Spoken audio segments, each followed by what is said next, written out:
I am the genie of the podcast, and you get one wish. Oh, that's an easy one. I wish their Discord server was free to join. Wish granted. That's right, you guys and gals asked for it, and we did it. Our Discord server is now free to join. That's right, you get to come be a part of the best gaming community out there. You'll find the link in the episode description and over on our website at multiplayerpodcast.com. Now, I know what you're thinking. We do definitely still need your support. All right. So if you love the podcast, if you love what we're doing, and you are just thinking to yourself, this is awesome, I really want to support these guys, head over to multiplayersquad.com. That's where you can help support the show. You do get some awesome perks, but more importantly, you get our eternal gratitude. All right. Now enjoy the episode, and we'll see you on our Discord server.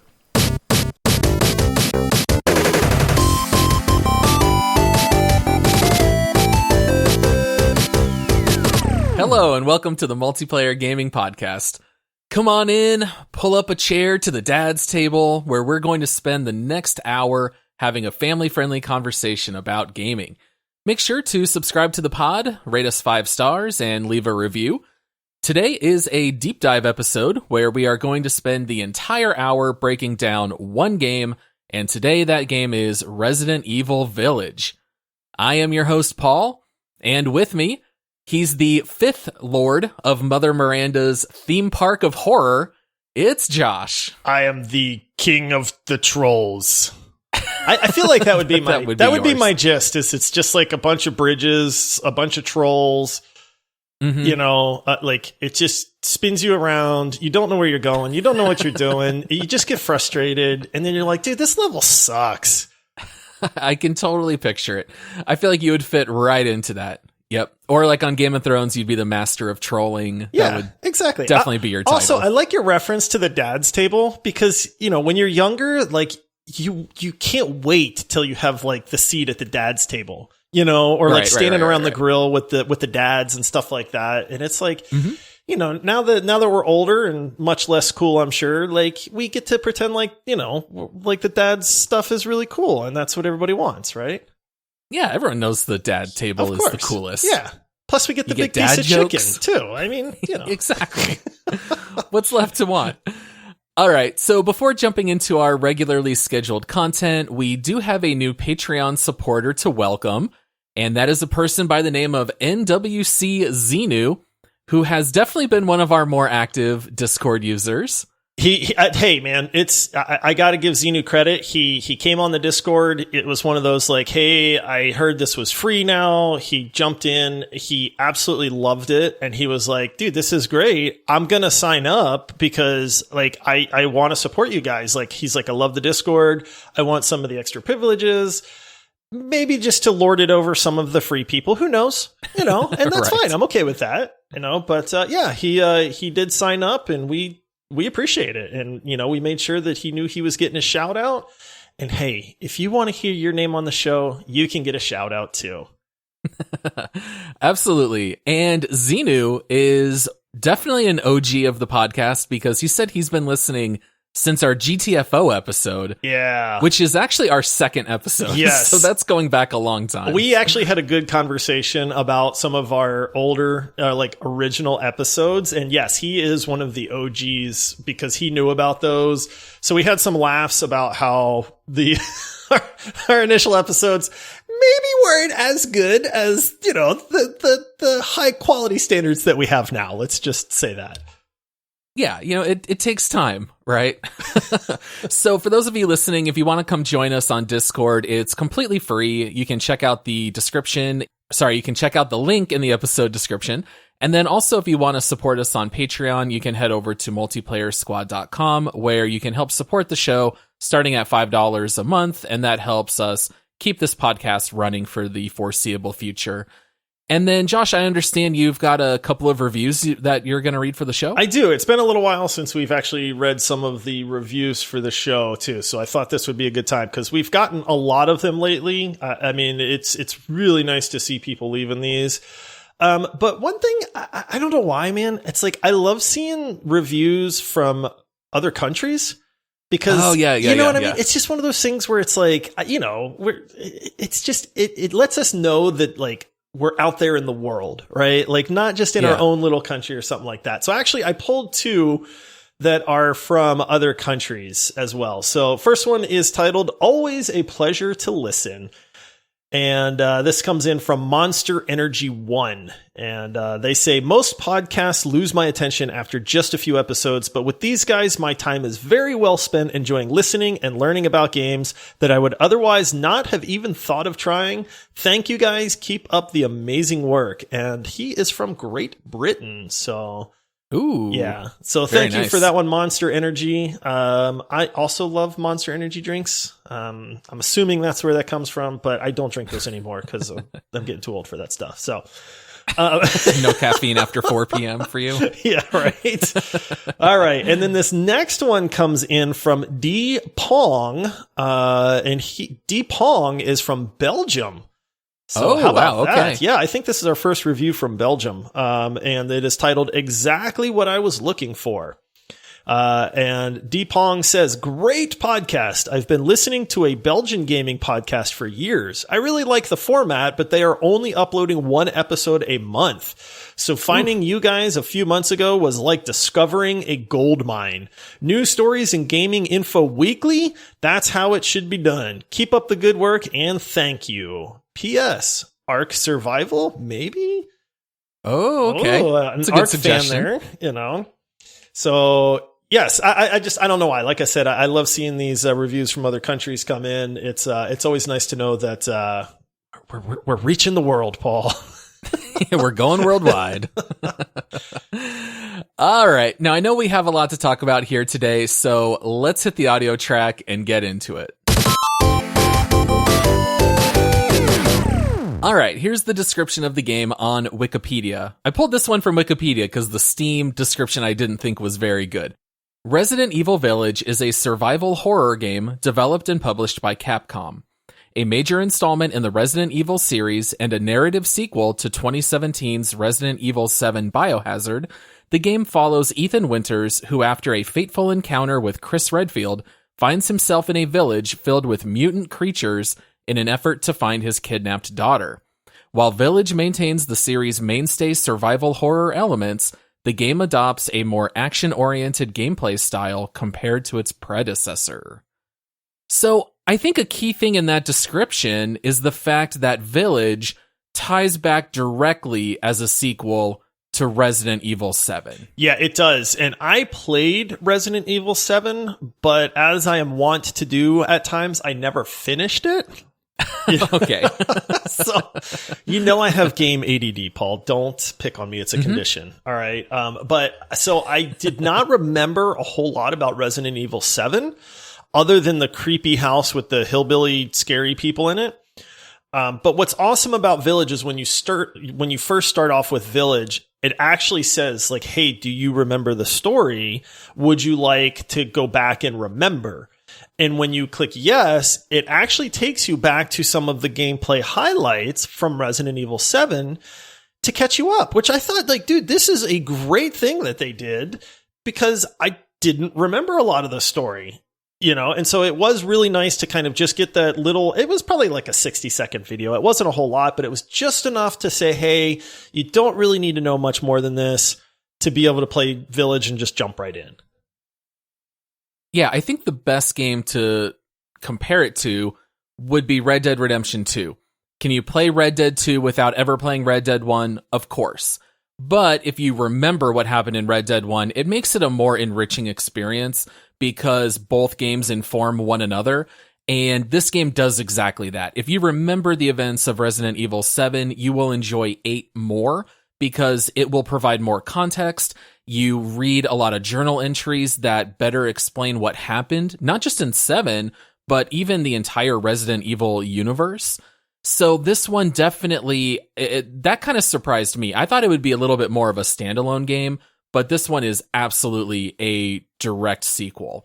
And the video was nice because, like you, I played it 4 years ago. I didn't remember anything. I remembered something about mold and hillbillies, and that was literally it.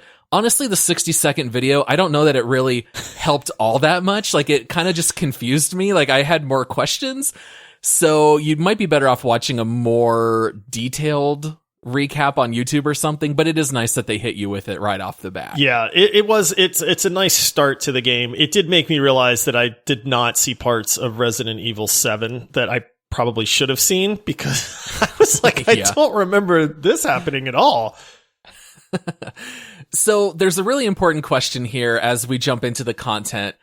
How spoilery do we want to get? Because we have not really talked about this yet. Man, how much do we want to divulge? How much are we going to hold back? I feel like to talk about this game, we have to get mildly spoilery. Like, nothing story, like no plot reveals or anything like that. But I think we have to talk about some of the levels, some of the characters, some of like what makes it scary. You know what I mean? So it's like, I don't know if we want to preface it by saying, hey, we will talk about different parts of the game and different levels in the game, which I personally only view as like a 2 out of 10 on a spoiler level.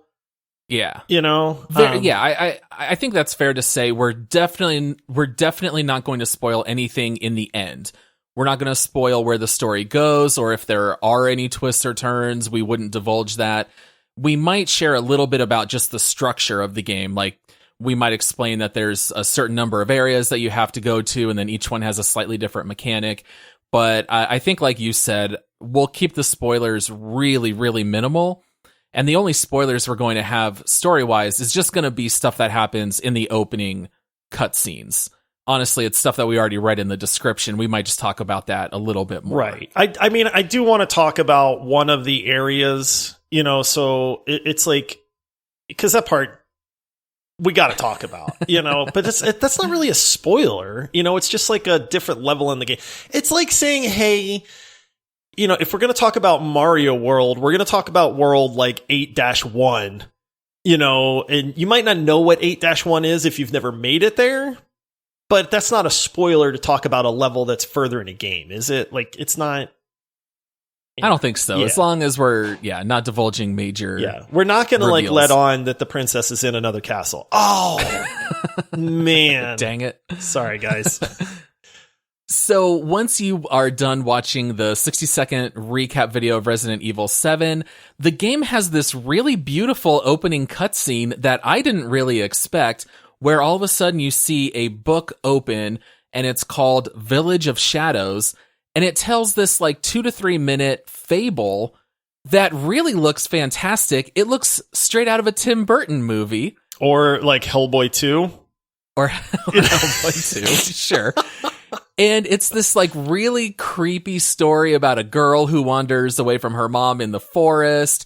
But then it like takes this really weird dark turn where the girl's thirsty, so a bat bites its own wing and she drinks from its blood, and then she's hungry, so a fish gives her one of its fins. And basically, like any good fable, you know, there's like a life lesson, so she starts like taking more and being greedy. So then a witch shows up and casts her to be stuck inside a mirror.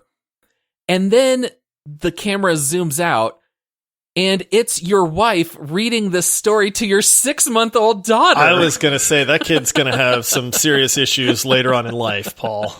Because it's like, I couldn't believe it. It was a great story. It really was. Like you said, it was very well done. It was like you said, like a Tim Burton movie. I was instantly like, hey, this is pretty cool. I don't know what this has to do with the game yet, but I'm enjoying this. And then you're right. It's like, this is the story that you're reading to your baby daughter. And I was just like, I don't know about that. Like, maybe she's too young to know, but like, these are not things you teach your kids if you want to sleep that night, because they're going to be up all night with nightmares. Yeah. But I loved that Ethan, your character, does address that. He's like, honey, this story is wild. Why are you reading this to our baby? But, you know, so she says it's tradition or what, you know, whatever. But yeah, I did think it was super funny. But I thought that it perfectly set the mood for the whole game, because the whole game is creepy but beautiful and atmospheric.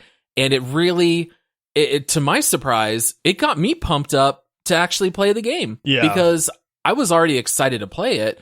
But for that to be the first thing you experience, I thought was actually really neat. So, yeah, basically there are some shocking events that we won't go into the details. However, like the description said, basically you wake up after an auto accident, you realize that your daughter has been kidnapped, and so you're completely alone and you start walking down toward a village that you see below you, and this is where you're going to spend the entire rest of the game. And if you played the demo that came out right before release, this is where you got to explore the castle just a little bit, but you have this outlying village. And Josh, I'll just toss this to you for a moment here. What are you doing once you actually start the game? Because prior to this, it's basically all cutscenes. Now that you're in control of Ethan, what's the game like once you're here in the village? Yeah, it's a lot of like exploring the village. And I'll say this, man, this game blew me away from a graphics standpoint.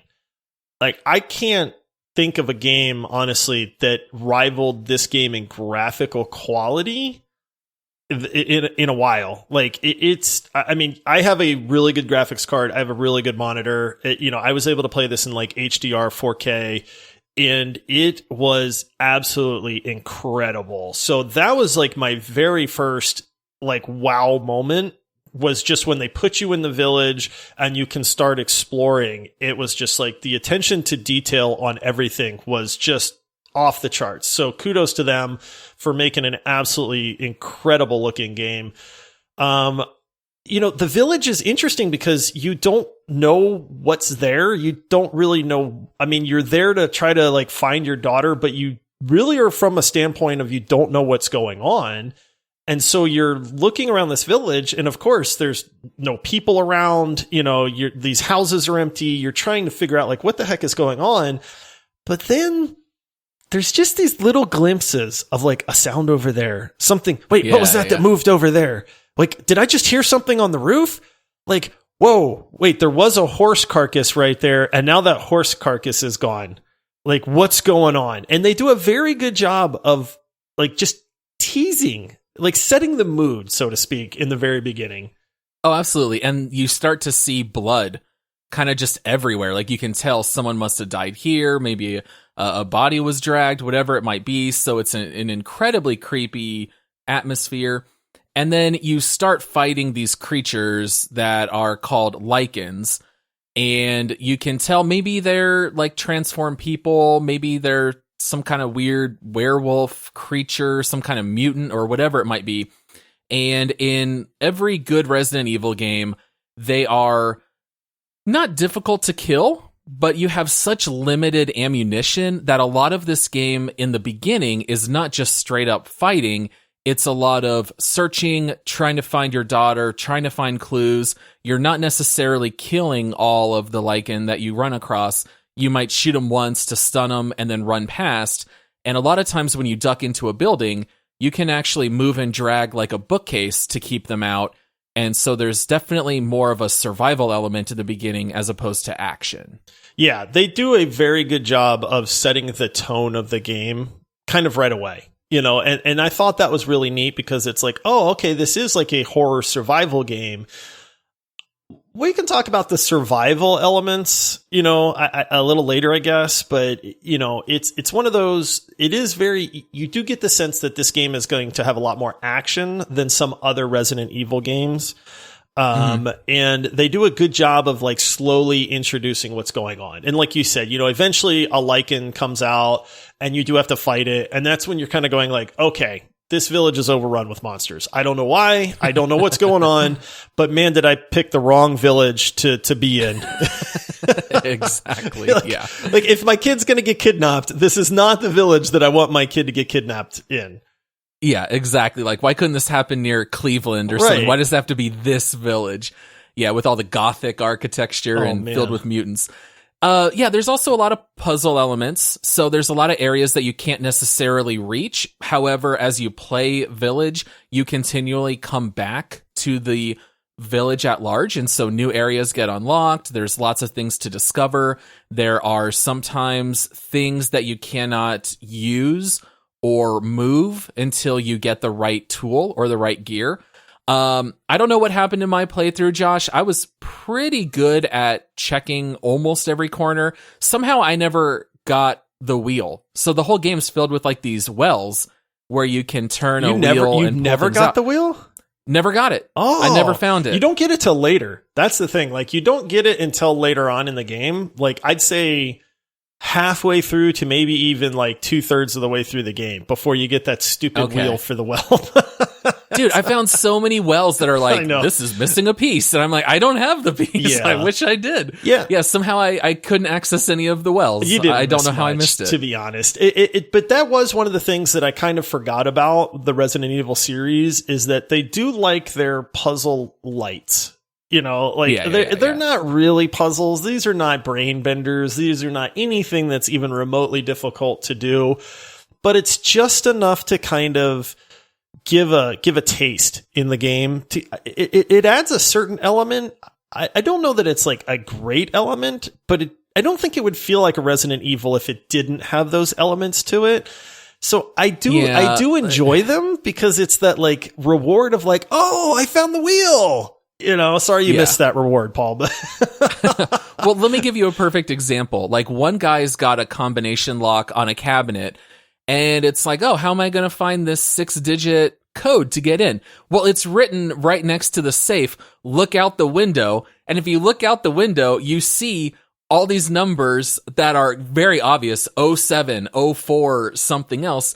And so, like, the puzzles are kind of like that. If you tend to need a code, it's going to be in the same building, or you just have to look for 10 seconds.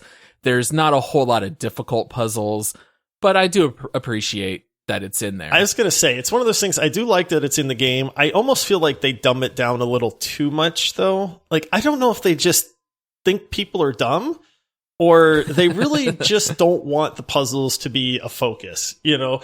Like, you know, one of the things that the game does is they highlight everything with yellow tape.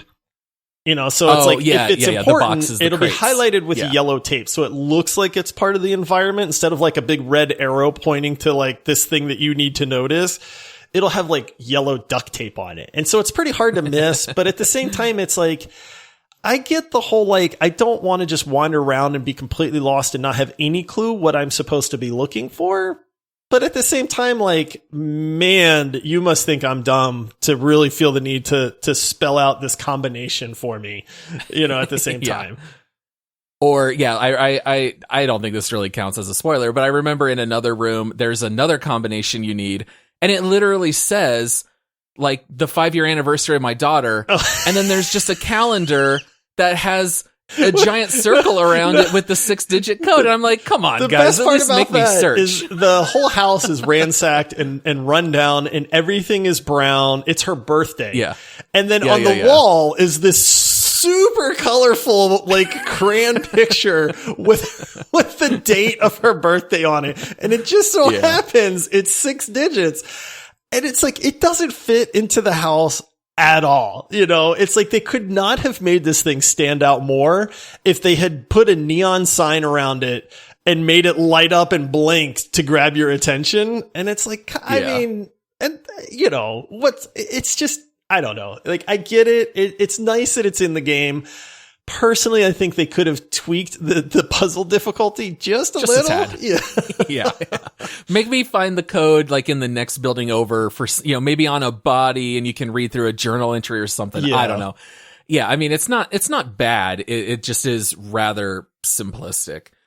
All right. So without getting bogged down into details of the story, basically you learn that there are basically 4 different parts of the village that are run by 4 different lords. Hence, Josh being the 5th in the intro. And all of these lords serve underneath Mother Miranda. And you read a lot about her. You run into journals that tell you about her. And basically, you just have to go to each section that the lord is over in order to do some objectives. And so this is kind of the structure of the middle of the game, is these 4 areas. To give you a very brief rundown, you have Castle Demetresque, which is run by the giant vampire woman, Alcina, who you have probably seen. She's very hard to miss. And if you were curious, yes, you do find out why she is so big, as long as you read all the journal entries. There is Beneviento Manor, which is the one that has lots of dolls, because if you're going to make a creepy game, you're going to have a room filled with dolls. There is Salvatore Moreau's lab, which is run by this really hideous hunchback creature. And then you have Heisenberg's factory, which OSHA would say is the scariest part of the game because this factory's got saw blades that are going over the walkways that you gotta duck and dodge between. Yeah, that factory is not safe. No, it is 0 days since the last incident at this factory. All right, so out of those 4 areas, Josh, are there any that stand out in particular? Any that have like memorable moments or memorable mechanics that you want to talk about? All right, so first we have to talk about Castle Demetresque, right? That's the one that everybody sees in the demo. This is the giant 10-foot tall vampire lady that broke the internet. This is what they really kind of showcased in the demo and in a lot of the gameplay footage. So the castle is the first one that you go to, right? And so it's very early on in the game. The vampires that are there they have, personality, and interacting with Lady Demetresque is, pretty cool. And, I think the castle served as a good, lead up into the rest of the game. Mm-hmm. But then at the same time, each zone is just different enough from the other ones that each one feels unique, which I really, really liked, because it was not just a rehash of here's this castle with these vampire ladies. Now here's this giant house with werewolf guys, or something like that. The zones actually felt different enough that I thought that they did a good job of making the game feel like it was broken up into unique areas. So you ask me which one stands out. I'm going to tell you right now what is it? Benevento? What's the Benevento house? Benevento Manor. Benevento Manor. That has to be the one that's most memorable. I'm telling you, when they talk about survival horror game, right? I'm like, yeah, right. Resident Evil, it's got zombies and, big scary guy chasing you. Yeah, okay, whatever. Dude, nothing in horror is creepier than a house full of baby dolls. Yes. So they play on that baby doll theme so bad. These are the creepiest freaking little dolls, man. And they don't move. They're just staring at you, and you just keep waiting. You just keep waiting the whole time. You're like, I know one of these dolls is going to try to murder me. It's Chekhov's gun, right? You see it in the first act. It's going to fire in the third. You're just on high alert. Which of these is Chucky? Which one is going to come out and get me? Yes, exactly. And that stupid level, man, I'm telling you, I played that level at night with no lights on. I have the cool, hue lights that are all the different colors in my office and stuff like that. I had all the lights off. I had my headphones on, and it just so happened that this was the part of the game that I happened to be playing at the time. And that level freaked me out. I'm not going to lie. That one got me. Yeah. No, it's by far the creepiest part of the whole game. And if you want to talk about the creepiness factor, that one section nails it. We played a lot of Phasmophobia, and I always kind of poked fun at it. I never found it to be scary. I found it to be slow-paced and a little creepy. But this game really does a great job where the lights feed into the atmosphere, the dolls are around you. You end up having this encounter with what I wrote down in my notes while playing. I wrote down creepiest monster ever. Yes. Because I thought it was the creepiest thing I've ever had to face in a video game. And let's just say... We have to do spoiler right here, Paul. I have to be able to talk about this stupid thing, man. I can't I can't hint around it. So, spoiler alert, if you don't want to know what this monster is that we're talking about, skip ahead 2 minutes, okay? Because sure. if you don't mind, it's a mild spoiler. It doesn't ruin the story in any fashion, as far as that goes. But here's your warning. Okay. Dada. Dada. Ah, dada. Dada. Ah, dada. Dude. So this part, look, I freaked my dogs out by doing that, right? So this part, it's like this stupid doll lab factory house thing that this lady is making all these dolls. So that's creepy enough, but at least the lights are on. And it's I could swear that level, it was quieter than all the other levels. So they really nailed the atmosphere. At one part, you finally you're exploring around and you're like, dude, this house sucks. This place is creepy. I hate these dolls. And then you come back up, and all the lights are off and there's just this red glowing light. And then you're just like, oh, heck no, man. Like, no, I'm not doing it. Get me out of here. Open the door. Yeah, I'm not doing it. I'm out. I'm getting out of here. I don't like this anymore. And you start fumbling around in the dark and you know where the elevator is. You start going to this elevator and then you round this corner and there is this creepy, gigantic slug baby monster Ooze monster that has this gigantic mouth. And this thing just talks like a baby. And it is just giggling and and dude, you just run. And I just remember I got chill bumps on my arms and I was like, dude, this sucks, man. I don't want anything to do with this anymore. Dude, when you finally power up that elevator and then you're trying to get to it, the monster's there and you gotta kite it away and, you know, make it run around a table and then you go back. I was mashing that button to get onto the elevator like it was like a Mario Party minigame. I was just mashing it and couldn't wait to get out of that house. It's true. So kudos to them. They did a phenomenal job. There is not many moments in a video game that freak me out like that one freaked me out, man. Yeah, like I think we both enjoyed playing Resident Evil. I mean, we're going to get more into our, you know, overall thoughts a little bit later, but to me, that manor in particular was really the standout moment. I always assumed it would be more about Lady Demetresque, but really it was more that manor that will stick with me as being the creepiest and the most interesting. But that being said, you know, you did touch on something that I just wanted to maybe expound on a little further. Each of the 4 lords and those areas really are radically different. They have different monsters. So even though overall you're fighting zombie-like creatures, they are different and they each have their own mysteries. So when you're learning about, you know, the Demetresque family and you're learning about the daughters, you're reading these journal entries about, you know, why do they seem to be like vampires? Why is she so tall? Why is it that they can turn into flies and then, like, you know, swarm around the house? Why is it that they freak out if you smash windows? By the way, I don't know about you, Josh. I vandalized the crap out of that house. I smashed every window. I smashed every dish. I was so worried that, you know, and I'm not going to say whether or not this is the case, but the whole time I was like, this game is going to turn me into one of these freaking creatures, and I've already smashed all these windows, and it's going to make me weak in the second half of this game. And I was so worried because I left nothing to chance. I smashed everything that I could with my knife. I mean, let's be honest. They deserve it, right? You know, if I'm going to Castle Demetresque, you're getting stuff smashed because you don't deserve nice things. You know, if you're a vampire lady like that. Yeah. The property damage was real. Yes, exactly. I'm sure she's got insurance. Yeah. Yeah, you know what? I would actually say that this middle part of the game was probably my favorite. You know, not to downplay the second half of the game, but I thought that discovering the stories and the mysteries of these 4 lords was done really well because you hear about them, you see a little bit, but then you get to experience them more fully.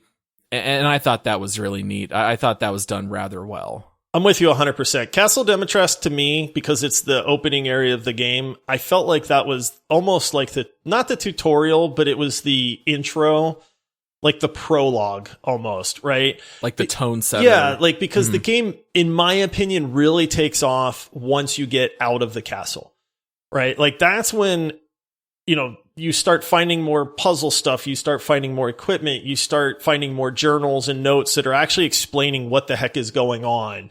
And like you said, you know, you get these little snippets of insight into why these lords are the way that they are and who they are and what's going on in this village and why is everything so freaky and what happened to all the people. And that it really takes off after that initial part of the game. And so I'm with you 100%, dude. I thought the middle part of the game was hands down like the best part. Yeah, I completely agree. All right, well, let's take a moment here to hear from one of our sponsors. This episode of the Multiplayer Gaming Podcast is brought to you by the Blizzard Gear Store by Fanatics. If you're a long-term listener of the show, you know how much we love Blizzard games here. We even have Overwatch as our number one game on our leaderboard. And I've got great news for you guys out there. You can actually help support our show by purchasing Blizzard gear through multiplayerpodcast.com/Blizzard store. There is clothing for men, women, and children. There's collectibles, toys, so much stuff to browse through and look at. I was taking a look and saw you can order a replica of Genji's sword that you can hang on your wall. There's Lego sets, Diva onesies. What more could you guys want? So please check it out at multiplayerpodcast.com/Blizzard store. Now back to the show. All right, we're back. So Josh, let's talk a little bit about the weapons and the combat. What'd you think about the action part of this game? I have mixed feelings, to be honest. It's fine. You know, like, it's fine. It's not great. For a game that they tried to lean on the action side of things, I felt like it was a little lackluster in that regard. And I get that it's also a survival game. So like you had touched on earlier, you know, ammo is very limited. You can't just Rambo your way through everything. But at the same time, you really don't have a lot of choice other than to kill everything that comes at you. You know, it's not like, what's the Resident Evil 3 or 4 where there's the big hulking brute guy, you can't kill him and you just have to run from him like every time you see him, right? Like I can't remember which one it is, but it's not like that. Like, you know, you're fighting almost constantly, and it got to the point where while it was fine and I didn't detract from the game, I also felt like it didn't really add a whole lot to the game. The gunplay is not like super impactful. You know, it's one of those things where you can get a lot of different weapons, but no weapon really stood out as my favorite. None of them felt super impactful, like the pistol, right? It takes 8 bullets to kill a lichen, you know, and it's like, if you headshot them, they don't really act like they got headshot. I mean, maybe they do, but then they fall down, but then they kind of twitch and then they get back up, right? And it's like, it's fine. You know, like, yeah, it's very similar to 7, very similar to 4. It's not an action game, but there's action along the way. It's not purely survival. And so I think they tried to just toe the line between both. I did think that discovering new weapons was fun because, like every Resident Evil game, you start out with your pistol. It's pretty weak. You end up finding your shotgun, and you get later a sniper rifle and a magnum, and you get some other stuff. There's also some crafting, so you can make pipe bombs, you can lay down proximity mines, and so there is that element as you loot and find things, you know, like scrap pieces of metal or gunpowder or chem fluid. You can combine these things to make different items to make your game easier. And I don't know about you, Josh, but I always just rolled with the handgun just to conserve all my ammo. And then I remember at one point I had something like 68 sniper bullets. And I said, screw it, I'm sniping everything in this factory. And so when I did Heisenberg's factory, I ran through the whole thing sniping everyone. And that was actually pretty fun. I loved sniping in the game. It must be the part of the game because I was not sniping very much at all. And I'm with you. I mostly used the handgun because I had upgraded it a good bit. And the shotgun when I needed to, like, because there's just not a ton of ammo for the shotgun either. But at one part, I was very low on ammo on both the handgun and the shotgun. And then, like you, I was like, dude, I have like 50 bullets for this sniper rifle. I better start using them. And yeah, so I'm sniping guys at like point blank range just to try to conserve ammo. No scoping. From my other stuff. So that's funny. So it makes me feel better that wasn't just me. But I mean, I don't want to like make it sound like combat is bad because it's definitely not bad at all. It just didn't really stand out as like a highlight of the game for me. I do love the fact that you get to progress and you do unlock new weapons and that you can upgrade these weapons, right? Like for me, that was a lot of fun because it's like, oh, I can finally afford this extended mag for the pistol, or you find a shotgun variant that is a lot better or different or something like that. And so, you know, you can play the like play style, I guess, that you want to play. And there are explosives in the game, which I found to be a lot of fun. And that was kind of cool to be able to like try to tinker with those in certain situations and stuff like that. So I don't mean to make it sound like it's bad, because it's not bad at all. It just wasn't super impactful or memorable to me. Right. Like if you're playing a shooter, the focus is on all the shooting mechanics. In this game, the goal is survival horror. So it's more rounding a corner, and then you get freaked out by seeing this guy in a little butcher wood shop. I don't know if you fought that mini boss. Like that's like the whole lead up though. Like as soon as you start looting, mine, explosive round, mine. It's like, okay, I know what's inside this building. All right, I got the hint, Capcom. And then you round the corner, and then you're in these tight quarters trying to run and then shoot and run, reload, shoot, kite around the table. You know, so the focus is more on survival. However, your guy is relatively slow, even while sprinting. Oh. It's a lot of ring around the rosy. Oh, he's not slow, Paul. He is molasses, man. I mean, that's one of my complaints that we can get into in a little bit. But, oh my goodness, man. Yeah. When you give me a sprint button, but I don't feel like I'm sprinting, we got issues. All right, so just a couple last things, and then we'll move on to our normal segments here. But this game has cooking. Did not see that coming, Josh. I worked hard for that cooking. You'd be proud of me, Paul. I honestly, I was thinking about you when I'm hunting down fish and poultry and that perfect, I forget what the term for it is, but the high end meat. Oh, yeah. Yeah. And I got it, man. I did my part. I got the Duke cooked me a few good meals. And it was great. I didn't know you just had to saute some chicken and pig, and it's going to give you a bonus to health for the rest of the game. Who knew that's how food works, you know? Yeah, the cooking is here in this game. I thought it was kind of funny. It's not really fully blown out, but it's another thing to collect. I'm not going to complain about it. You know, this game has a ton of stuff that you can do on the side. There are these little wooden goats that you read that they bring protection from Lady Miranda or Mother Miranda, and she is going to be wrathful if you destroy them. So of course I start every single one of them goats, dude. Yeah, I did too. So there's collectibles like that. You have the cooking. You've got where you can find little marbles and you put them into these little labyrinths. And if you complete them, you get a treasure that you can sell and get more money. So there's a lot to do in the game. It's not just run and gun.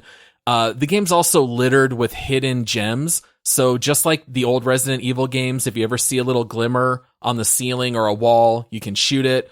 Maybe yellow quartz drops or something like that. And if you want to try to find all those, you could spend 100 hours on one playthrough if you really wanted to try to hunt down every single hidden thing. But to kind of, close out this segment here, Josh, was there anything in particular that stands out, whether positive or negative to you? Both, to be honest. I think this game did some things amazingly well. I kind of already mentioned the graphics. I think it did a phenomenal job in the atmosphere. I kind of talk about the gunplay being a little lackluster, but on the flip side, the reason you need to use your guns is phenomenal. Like, they throw situations at you and events at you that are great. They're freaky, or you're like, oh my goodness, where did this guy come from? Like you had hinted, there's bosses and gigantic, crazy, optional psychopath guys that you might come across out in the middle of the woods in a barn somewhere, that kind of stuff. So I think they do a very good job of having those little side, I don't want to call them missions, but like you said, just things to discover, that if you're willing to take your time and not just go from point A to point B as fast as you can, it really rewards you with a little bit of that exploration. And hey, why don't you just, try some different things for a little bit? So I really enjoyed that aspect of it. I hinted at it, but man, you just move so slow in this game. Like, I want to be able to run. And I get that maybe it's by conscious choice that they want to kind of slow things down so you can't just blitz through certain things or past certain monsters or something like that. So I get it from an artistic standpoint. You got to feel the dread as you walk into each area. Maybe. But at the same time, I feel dread when I can't move very fast in a game where I have to cover a lot of ground. That's the wrong kind of dread. That fills me with dread too. I guess I hadn't thought about that. There's no fast travel. I mean, this game is not large. This is not like The Witcher. I mean, my goodness, it's a relatively small map. But the game is relatively open world. You retread a lot of the same areas. One thing that I did kind of want to poke fun at is every single door in this game is locked on the other side. Oh my goodness. You will see that message 400 times. And every time you finish a certain level, you unlock doors and now you have the shortcuts. But you do have to run back and forth a lot. The map is also terrible.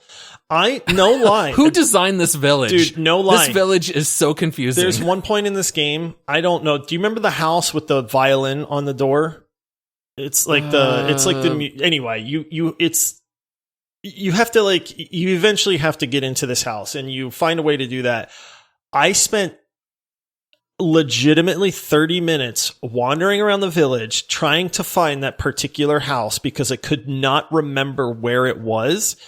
Oh. And I mean, your guy moves slow. So I walked all the way over to this side of the village. Nope, house isn't over here. Let me turn around and walk all the way back over to this side of the village. Nope, house isn't over here.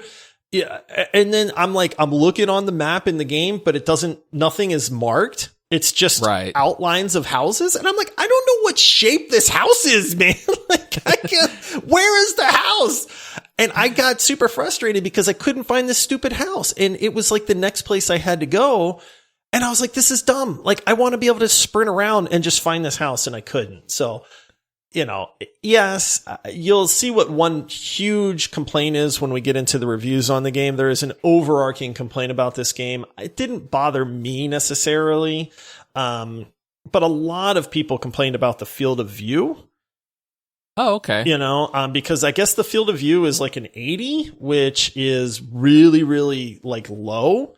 And I think that also lends itself to feeling like you're walking very, very slow. And I guess what a very narrow field of view does is it can make people dizzy. I guess if you have a wider field of view, it just doesn't affect you. Now, I don't get dizzy playing video games, but it's a huge complaint about the game that they did not allow any field of view changes. Oh, that's interesting. Yeah, I hadn't heard about that, but yeah, I didn't experience anything negative with the field of view. It didn't make me dizzy or anything like that.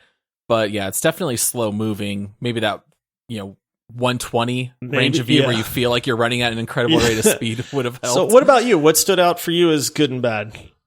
I don't think it's good or bad, but playing this game definitely requires a pretty healthy amount of suspense of disbelief. I mean, this is just a game you have to accept the fact that there are going to be magical elements because it's Resident Evil. This is a game where you can have sickles thrown through your hands and into your legs, through your calves. You're going to take an axe to the chest multiple times in this game, and all you got to do is sprinkle some herbs mixed with chem fluid, and you're just going to immediately be better. So that's not good or bad. That's just the nature of the game, and you just kind of have to accept that. I found myself asking a lot of questions during the game that are just parts of your brain you have to turn off. But what's funny is Resident Evil actually does answer a lot of those questions because they hit you with 20 minutes of exposition at the very end of this game that actually do answer a lot of questions. It's kind of why is this old hag just walking around and no one cares? Why does the Duke want to buy the remains of some dude I killed in the village? What's he going to do with this? Why aren't the enemies attacking the Duke because he's upgrading my weapons? Wait, do you find out why they don't bother the Duke? No, you don't find that part out. Oh, okay. I was going to say, I missed a big part of that because I was wondering that myself. No, that's one example you're not going to find out unless I missed it. Maybe there are some hidden journals that I missed. But it's kind of when you watch a movie and you say, wow, if these two people would have just talked, none of this would have happened. Yeah. There's definitely some elements of that in this game. And the game even ends up addressing it, saying, well, we could have just done this, but here's why we didn't do it. And I didn't find those answers to be terribly satisfying, but I did appreciate the fact that they at least addressed it. So you just have to understand, I mean, you're dealing with mutated creatures that are fantastical beings. There's going to be some magic. Not all of it is going to make a whole lot of logical sense. I would say the game is played for atmosphere first and foremost, and I thought they knocked it out of the water. I thought this game brought so many oh crap moments that are going to stick with me, and I think that's really what they were going for, and I thought they did great with it. All right, so one other thing to keep in mind also is that this game is including a multiplayer mode called Reverse. However, it got delayed, so it's not out yet. It will be coming this summer. Josh, can you picture yourself playing this game multiplayer? No, I don't. I really can't even imagine. The gunplay is not that good, and every multiplayer game is going to just have like a deathmatch mode or something. I don't know what else they could do. Unless you're going to let me be like Lady Demetresque and then I get to fight like 5 other people, like that would be like an cool. Asymmetrical like thing. that would be a cool game. But I have a feeling this is just going to be a deathmatch, a hide and seek, or something. I don't know what they're going to do with it. And honestly, I don't really care because I don't see myself playing it. All right. Well, I think that's all we're going to have by way of our opinions.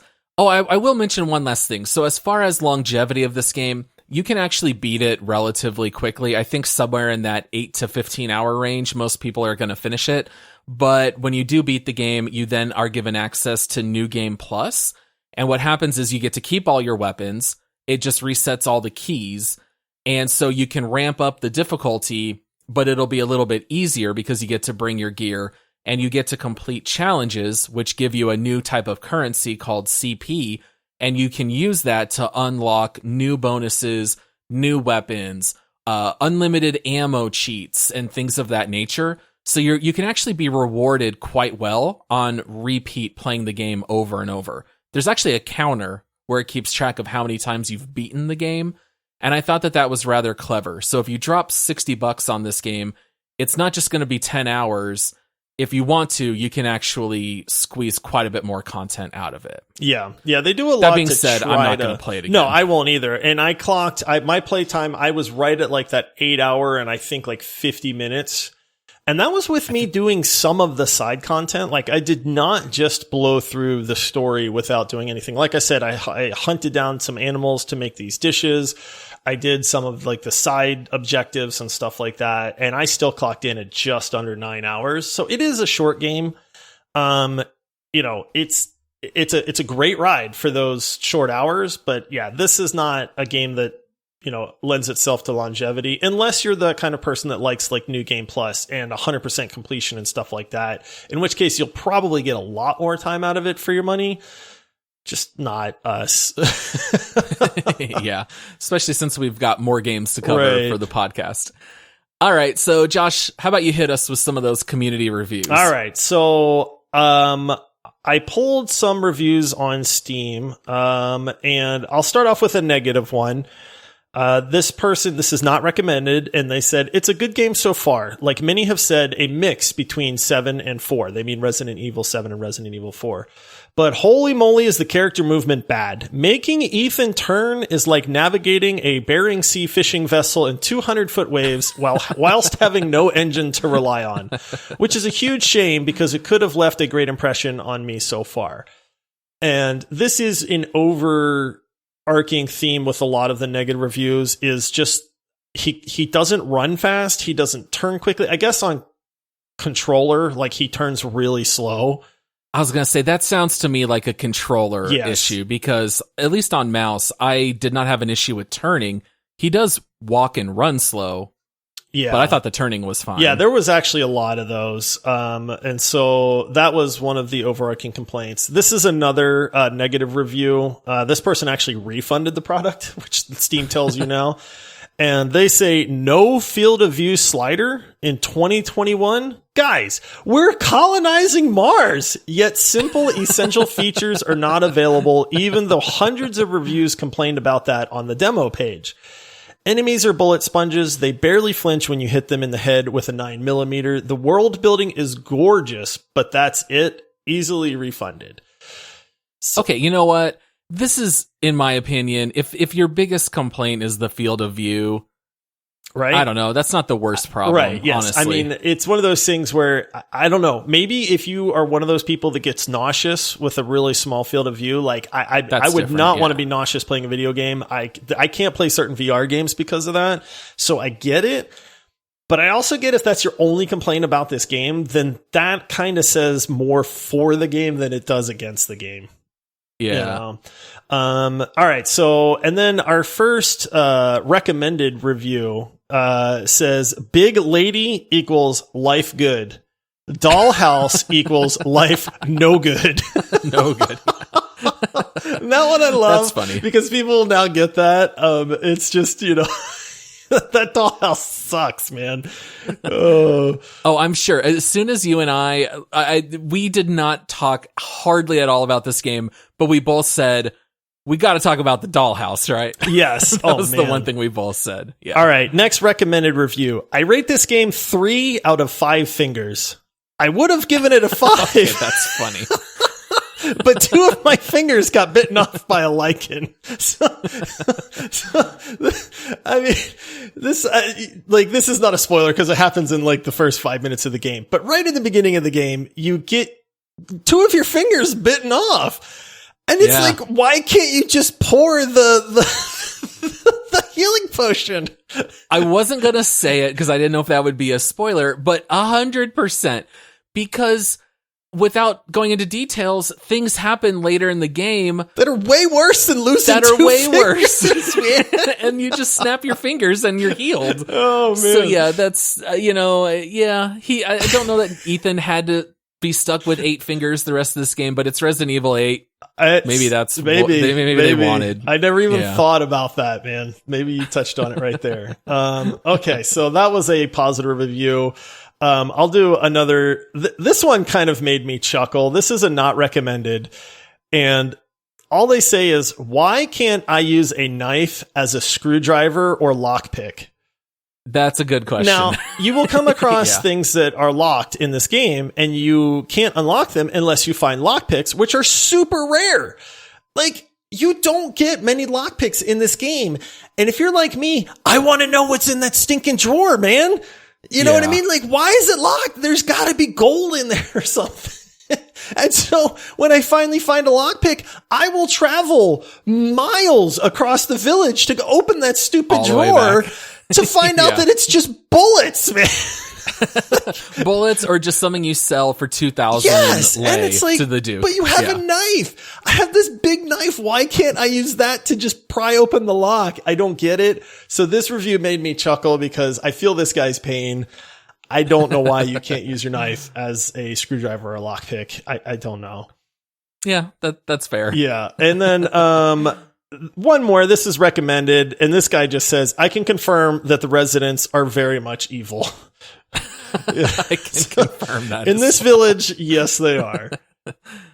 Yeah, how funny. All right, Paul. So that is some of the reviews. And then as we do on these episodes, we are going to guess what we think the overall score is, to kind of give an idea of what we think people think of the game. I did write down my answer. So do you want me to go first or you want to go first? I guess I normally go first. So why don't you go for it, Josh? I'm going to say I think it's a 93%. I've been doing really bad at these, to be honest with you. I've been low on a lot of them, so I might be overcompensating here. But I think that there is a lot to like about this game. I think that the complaints that people have about it are minimal. And so I feel like this game's going to be pretty well received by people. And so I said 93%. Okay. I feel like Resident Evil always does well with the number of sales, but I feel like there's always a narrative of something that people don't like. You know, Resident Evil 4 was just such a classic. I feel like everything that came after that, there's always going to be some hate. I think it'll be high. I'm not going in the 90s. That seems a little too high to me. So I'm gonna say 85%. Ooh. I think it'll be like a healthy B. Ooh. 85% of the reviews on Steam, I think, are positive. All right. I completely forgot to check the actual score. So while you were talking, I scrambled and I looked it up. So that just shows you I didn't cheat either. So. Yeah. So what is it? It is 95%. It is overwhelmingly positive on Steam. And that's out of almost 18,000 reviews. So, dang. Yeah, I wonder if that'll come down a little because you might get that early bump from everyone who's such a Resident Evil fan. I wonder if that'll come down a bit because it just came out. Maybe. I mean, I guess if you're a fan of Resident Evil, you bought it. But then again, aren't those the fans that are hardest to please sometimes too? Yeah, that's true. You know, good point. Yeah, I mean, it's that tells you overwhelmingly positive. It's very well received. I actually had a hard time finding negative reviews because the only negative reviews touched on the field of view, which apparently that's a big sticking point with a lot of people, and the fact of how slow Ethan runs through the game. Can I bring up one last thing that's super goofy? Not something that I would really count against the game. What on earth is up with the button layouts? Like, to exit this game, you press and hold delete? Like, what on earth is going on with the buttons on keyboard and mouse, at least? These buttons are bananas. You have to right click to close screens of dialogue, and you're pressing like weird button combinations. I don't know what was up with that. The impression that I got, honestly, is this was made for console, and then somebody ported the controls like to PC as an afterthought. Who's never played a game? Yeah, because nobody uses delete on a keyboard for anything, man. It's just hey, here's a tidbit. It's called escape. Yes, that's the name of the key for a reason. You know, it's to exit. Right. I legitimately like mashed my exit button like 10 times until I realized in the bottom right corner it says delete to exit. So you had to press delete, and I think you had to press F to confirm. It was something like that. Yeah, and I was like, all right, whatever. Goofy. I don't know. It's a little goofy. If I have to read to figure out how to exit a game, something is wrong, and you don't know mouse and keyboard very well. Oh man, that's too all right, funny. Josh. This is your first win in a while. We're gonna cue up that music, and you're gonna take us into the next segment. All right. Hey, Lady Demetresque. I'm sorry I said your name wrong for so many episodes until I learned how to say it. I hope you forgive me. Please don't murder me. Yes, you do not pronounce the U. Apparently it's a silent U. Who would have known? Who would have known? But if you want to hear me butcher this name, just go back a few episodes when we were talking about the upcoming release of Resident Evil Village, and you can hear some of the goofy ways that I tried to say this poor lady's name. Demetresque. I think there were a few of those. Well, what's funny is I actually watched a video on a Romanian vampire expert that was commenting on, like, they made her watch like the scenes from this game to see what her opinion was of how they portrayed this vampire lady. And I'm like, number one, this ain't like no vampire I've ever seen. So what do you think this poor lady's going to say? But she was from Romania. And so she actually pronounced the U. Now, she said it with a heavy accent, but she would say, oh, yes, Lady Demetrescu. And she's like, that's a very Romanian name. So you could say Demetrescu if you wanted to, but the U is not like a hard U either. So anyway. Okay. There you go. There's your Romanian vampire lesson for the day, Paul. All right. So this segment is one that we lovingly call Make Love, Marry, or Murder. This is kind of how we rate the game in our own funny ways. And it basically just says, hey, if we think a game is merry, we think this game is phenomenal. We think it has long-term viability as being a fun game to play for a really long time. If we say, hey, make love, we think it's fun for a little while, but it's probably not going to stick around, but it's fine. It's probably worth the money at that point. And if we say murder, maybe it's best that you just kind of stay away from it or wait till it's on sale and pick it up then. So, Paul, you want me to go first? You go first, buddy. What do you think? All right, so here's the thing. Normally for me to rate a game merry, I'm looking at playtime, and I want playtime to be very high. I think Resident Evil 8, despite being relatively short, I think it is good enough that you should buy it anyway. Even if you just go through the game once and you never pick it back up and you never check out the multiplayer mode coming later on, I still think it is well worth the price. I think anyone who's remotely interested in survival horror games should pick it up. I had a blast playing it. I really did. I loved it. This was not a chore playing it for the pod. So even though my playthrough was the same as yours, it was between 8 and 9 hours. Now, obviously, it's longer than that because you die and you lose progress, but I'm still going to rate it as a Mary. I thought it was very highly memorable, well done, warts and all. I'm still going to give it a Mary. Wow. Yeah, that's high praise, man. Especially like you said, Mary for us is usually like, hey, I'm going to be playing this game for like the next year, or I'll keep diving back into it or something like that. Oddly enough, I agree with you 100%. Really? I really do. Okay. I really, wasn't so mean, sure. Yeah, it's interesting because this was not a chore for me to play at all. I kept joking with my family that I had to go, do work. And we had a short window to play this game, and we wanted to make sure that we played it all the way through and beat it so that we could actually talk about it with some knowledge and, experience. And I was joking around that I had to go, do my work and play this game, but I was loving every minute of it, man. Like, is it perfect? No. Is it great? Yes. Yeah. That's exactly it. Yes. Yeah. It is a rock solid game. It is an experience like you cannot get very much anymore. It's one of those, I thought that the story worked for what it was. I thought there were many moments of like, whoa, this is either super freaky, like the stupid dollhouse, or wow, that was a cool, like, cutscene or, like set piece, you know what I mean?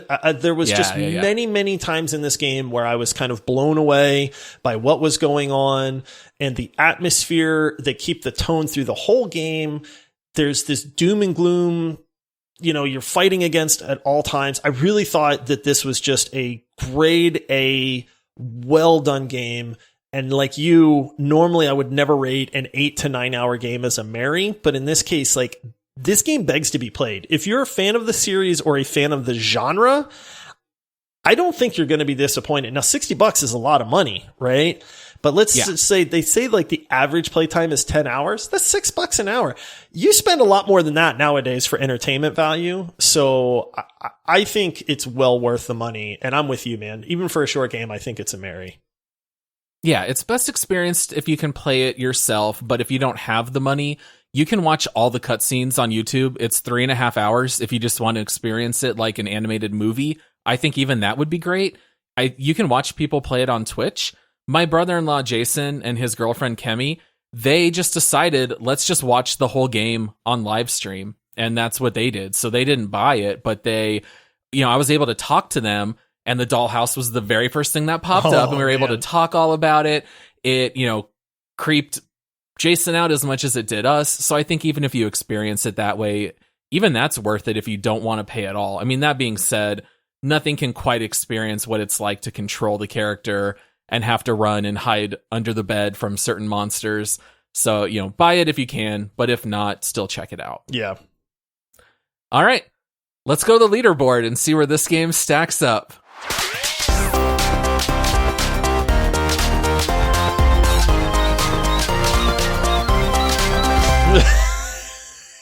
Is it 1 or 2, Paul? Okay, so leaderboard, we have historically reserved this for multiplayer games. So Josh, should we start a single player leaderboard? Because we've covered Cyberpunk, we've covered this. We will cover more single player games. Are we just going to leave it off? Like, how do we want to handle the leaderboard? I mean, we have had a lot of positive feedback and people that have said, we really want you guys to start doing more single player games. And I don't have a problem with that. I mean, we are not exclusive multiplayer gamers by any means. Like, I know I love single player games. You love single player games. And there's just plenty of time where we can do that. I'm not opposed to starting a single player leaderboard. It's just, I think it's going to be much more like up to personal choice for people. You know what I mean? Because like multiplayer games, it's like, hey, they're fun for you and your friends and they jive well for everybody. Whereas single player games, it's like, how do you rank, Resident Evil Village up against Mass Effect, or something like that? It's like, They're just completely different games. So you're going to have people that love one genre and people that hate another one. And then we're going to wind up getting emails from people that are going, you guys are crazy if you put this game above that game. And it's kind of like, dude, like, that's kind of the fun of it, right? Yeah, I mean, a little part of me even just says, just throw it on the main leaderboard. Oh like, who cares? There's already such different genres. We've got Phasmophobia up against Hearthstone. Let's do it, Paul.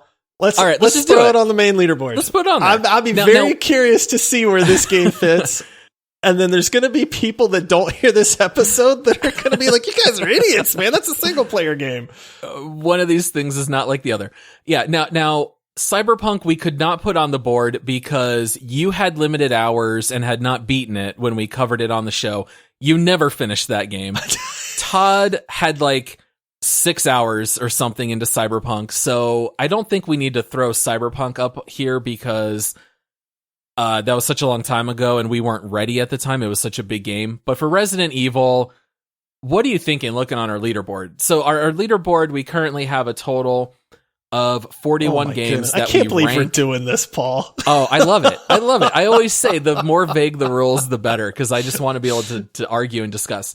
So we've got 41 games. We've got them in order of how we recommend them. We've got everything from It Takes Two to Escape from Tarkov to Sea of Thieves How do I Rust, rank this? It's a Call of Duty Warzone. Game. Yeah. So looking at our list, just to hit a couple key points, we've got Overwatch at 1, Rainbow Six Siege at 10, Far Cry 5 at 15. Are you thinking it's somewhere top 15 or below that? This is an impossible task, man. Because I initially went, oh yeah, I'd put this right under like No Man's Sky, but then I scroll down and I see Divinity Original Sin 2, which for the most part is a single player game, and I would play Divinity over Village any day of the week, but it's also such a completely different game. And then Village is good, so then I feel guilty putting it way down in the 20s. Yeah. So I think here's what we have to do, with the caveat that we're going to have to move Divinity Original Sin the next time we review the leaderboard. Okay. Similarly, RimWorld, we rated solely as a multiplayer experience, despite also being single player. So I think those two games are going to have to maybe be moved later. So kind of ignoring those two and ranking it, when I look at the list, I think I would put it... Oh, man, this is very hard. I'm very curious to see if we're even remotely close. I'd put it below Grand Theft Auto Online, which we have at 9, and then Rainbow Six Siege at 10.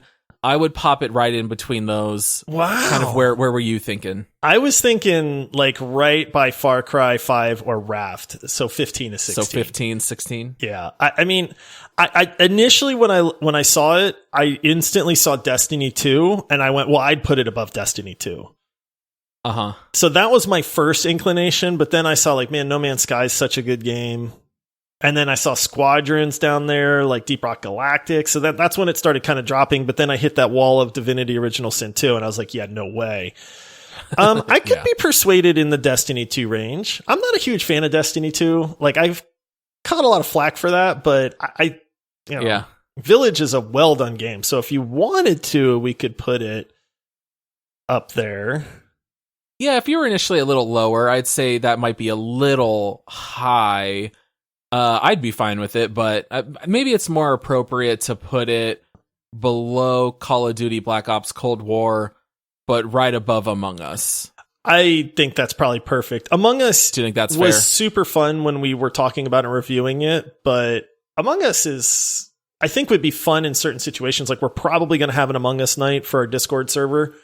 Yeah. But Among Us is not my favorite game anymore. You know what I mean? Mm-hmm. So I'm fine putting this. Let's do that. Let's put it at 13. All right. 13th floor, 13 at survival horror, right? It's fitting. It's very fitting. All right. So we'll lock it in there at number 13. If you want to check out our full leaderboard, it's at multiplayerpodcast.com. It's right on the main page. You can just scroll down and you can now see all 42 games that we have done deep dives on.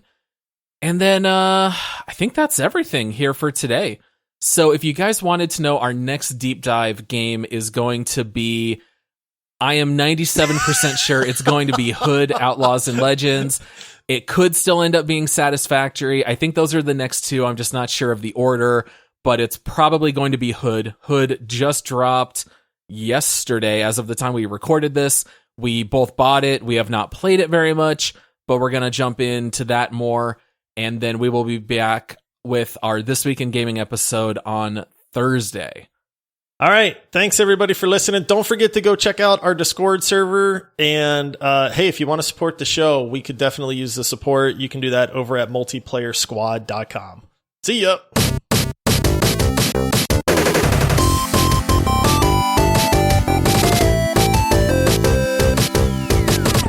I gaze at you, Paul. I don't know that I like that word. I'll take stare over gaze. Is it really? I guess gazing's a little more suggestive. Has a little bit of a there's a little bit of an implication there.